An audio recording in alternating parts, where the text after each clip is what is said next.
Kapag mahulog na kasi giingon mo. Ayo ilaban sabaw for today's gana. Ilabay sabaw man. Ang ating lulutuin. Hay! Ang ating lulutuin. Kamoting kahoy. So, ina natin. Kinaskas natin na natin na cornstarch. Hindi to. Kasaba starch. Karon dala na sa hangin. Kasaba starch. Iba-iba kasi siya ng klase ng starch. Yung si Rhea. Yung pinigaan ng tubig na to, pinaano yung nung katas. Saan? Ano tayo ng dahon ng saging. Dito ibabalot? Suman na. Diba? Gamit, panin mo na. Then, we have sugar. Ilan niya? 1/2? One half sugar. And halo-halo time. Mix. Para mamaya. Nagdagdag palasa. Habang, ayan, si Man naman ay nagbibiyak ng buko. Kasi kukunin natin yung ano natin. Anong tawag doon? Yan, parang gagawin natin siyang parang sa buko salad. Nauhaw pa nga. Ay, nada sa isa no. Yan. Mix. Kailangan pa siyang ang tawag mo dyan. Lulutuin pa siya ng... Yan, diretso na siya. Diretso na sa suman. Tapos sa suman na magluluto. Dyan sa sa... okay. Dyan sa dahon ng saging. Sa kantin, pagtanaw. Tapos ilang buko? At least 2 okay na. O mas maraming buko, mas masarap. Balik ko ang Tyson. Mostly yung mga ganitong dahon ng saging, hugasan mo siya tapos iaano sa apoy, padadaanan siya ng ganun. Para idadaan siya sa apoy para parang elastic yung dahon, di ba, sa basta na magdikit, madaling masira o mapunit.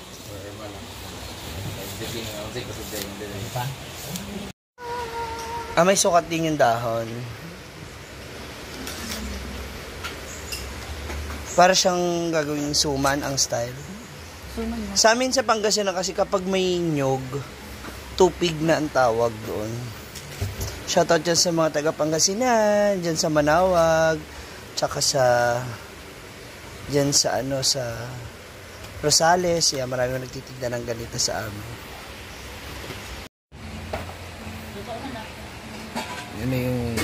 Iluto kasi yung sabaw ng buko dito. Lalagyan pa yan ng sugar. Hahaluan? O, parang gagawing minatamis. Tapos ilalagay natin dito after, tsaka ilagay sa dahon. Okay. So, dahil pala mga proseso niyan. Kami pagkuhan na riya. Bukbut. So, ito na ang ating sabaw ng buko. So, kailangan siya mapakuluan. Oo. Tapos, kailangan siya masipsip ng bongga sa niyog. Nagiging minatamis siya. May natamis siya. Parang bukayo nga. Tsaka siya ilalagay sa suman. Ihalo. Tsaka ihalo. Sa kasaba pala. So we have another sugar. Brown sugar.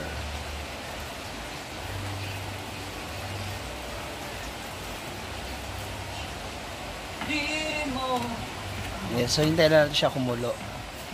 Magkukulo, okay. So purong sabaw ito ng buko, walang tubig na halo. Pero kung madam, wala ka namang buko juice, pwede lang daw siya tubig. Pero mas masarap kasi pag kasi natural. Basta mas masarap yung sabaw niya. Yung buko. Kaya kumukulo-kulo na siya. Lumapot yung yung pinakasabaw. Tapos pwede na natin siya i-mix doon. Then pag lumamig, balot. Okay. Uy, ang bango. Ayan na. So, ano siya? Lumapot na. Caramelize na siya. Then after that, paralamigin mo na diretso na doon. diretso na. Ilagay. Lagyan na natin siya doon sa kasaba. Yan na siya. So, imimix na. Alila ka mag-mix? Diretso na namin mabuta ka na. Kapag di yung maano no. Sa ibabaw. So, magbabalot na. Sige nga, patingin ako ng ano. Tapos magti-testing tayo ng isa. Kung paano siya gagawin. May takal-takal. Kasaba. Kamuting kahoy, no? Tapos, Lalagyan natin siya sa gitna. ito ang ilalagay sa gitna. Kailangan ba pantay?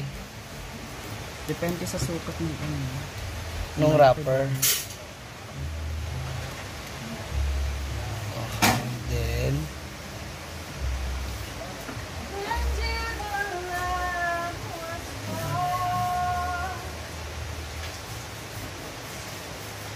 namis talaga yun. Tsaka mo siya iikot.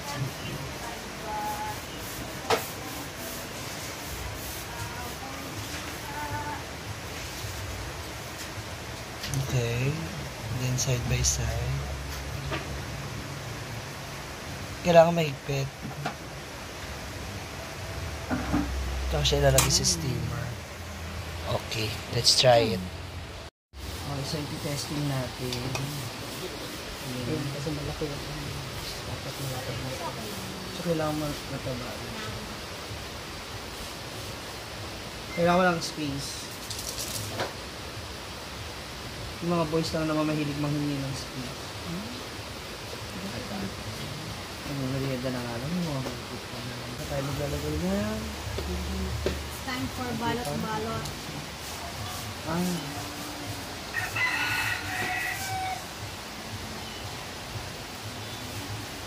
Something like this. Sorry, pwede na?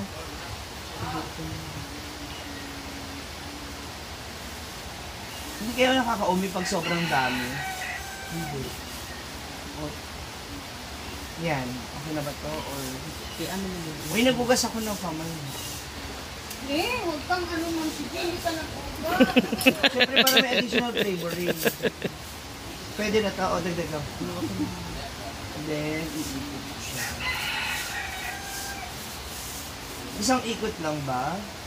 Basta dapat yung Ma-close maigi.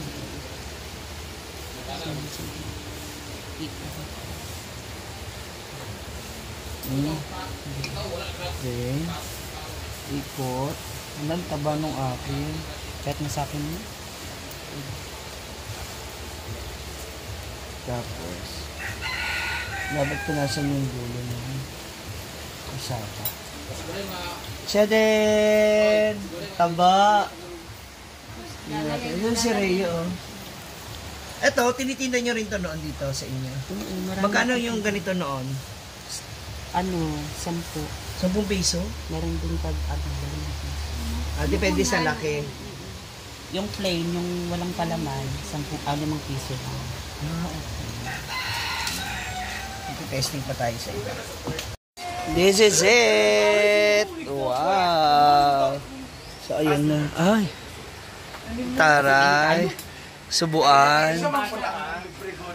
Ano yung aray? Tingnan natin, dali. Pahingi ako isa. Hindi na ko ihakaw ang magbayad sa imo. Na. Lami, no? Naapa, Gwen? Picture mo. Picture. Picture ni sa madam mo. Isa lang kabuk picturean lang. Ayan. Na ang ilalim. So, eto na, the final result. So, syempre, pag naluto, kailangan may food tasting. Mainit pa siya, uy. Yes. Halika na, dali. Let's eat. Let's eat na naman. Uy. Aray, ang init. Diba? Oh, ha? Diba, umuusok-usok pa yan. Thanks to Jay Ford for cooking this. Sila yung mga nag-ano kanina dun sa taniman ng kamote. Oh my God. Ah! Ang sarap. Ang lama. Ang tawag nila dito ay balanghoy. Sa panahon na to, mga ganitong klima na makulimlim, maulan-ulan. Ang sarap mag ganito, tapos naternahan mo siya ng kape. Let's eat.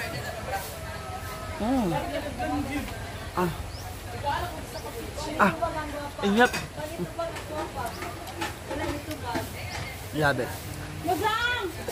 So, dapat talaga, hindi mo rin siya dadamihan yung ano. Huwag mo siya dadamihan ng... thank you. Huwag mo siya dadamihan ng nyog para hindi mo nakakaumay yung sobrang tamis.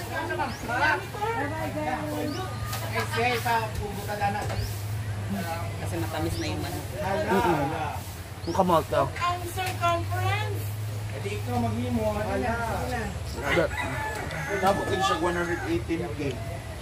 16 naman ni gabi eh. Isa na siya. Perfect. 118 na siya ba nga? 16K na. Share? Ikaw loto, Mark, for the content. Gabi, 16K namin.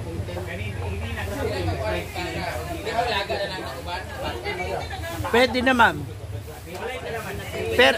Pero yung cut niya, Bating! Ba't gira na ka ng... Ali! Asa makatapit gusto? ang balanghoy ng Bisaya. Go! Thank you for watching. Kain na.